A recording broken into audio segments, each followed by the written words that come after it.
Mémoire des équipages, nous avons en effet basé notre partenariat sur la collection des trompes de chasse qui se trouvent au musée de Gien. Malheureusement, ce partenariat est arrivé un peu tard par rapport à la programmation, mais pour autant, nous ne l'excluons pas. Et nous avons décidé de plutôt consacrer un espace dédié en dehors du parcours, mais qui permette aux amateurs de pouvoir vraiment profiter de l'ensemble du dispositif dans un lieu beaucoup plus calme, beaucoup plus confortable, où le public pourra s'asseoir et apprécier les sources d'informations que réunit ce site. Un dispositif particulièrement ludique et pédagogique qui prend la forme d'une table carte qui représente le territoire de la chasse et qui représente la temporalité de cette quête. Donc une journée de chasse à courre partant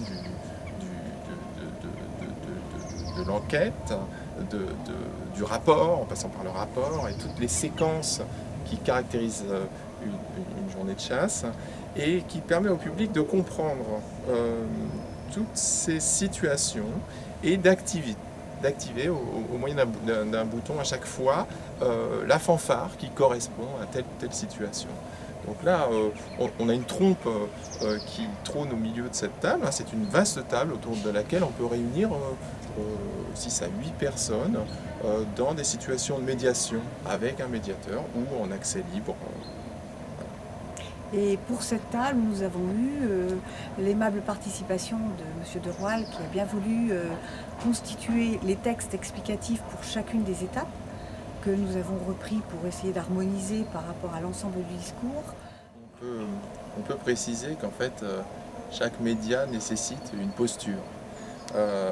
Écouter des trompes, écouter des fanfares, c'est ce qu'on propose. Il y a 6 ou 8 accès et diffusions de fanfares différentes autour de cette table, mais l'idée de pouvoir écouter tout un répertoire beaucoup plus complet nécessite une posture plus concentrée, avec un moyen d'écoute de type casque audio, et puis éventuellement, ce qui serait très intéressant pour les musiciens aussi, c'est de pouvoir à la fois lire la partition en même temps qu'on entend la fanfare, et pourquoi pas voir le sonogramme aussi pour ceux qui ne sont pas forcément lecteurs de partition, mais pour saisir aussi ces moyens de communication.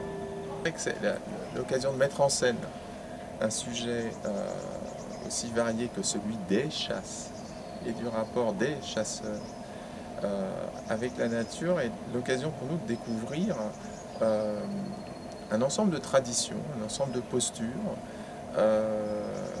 qui sont d'une grande richesse, et de nous faire expliquer posément par des experts comment ça marche. C'est un vrai plaisir, et celui de le transmettre aussi au public. J'espère que le musée de la chasse et de la nature de Gien saura le faire.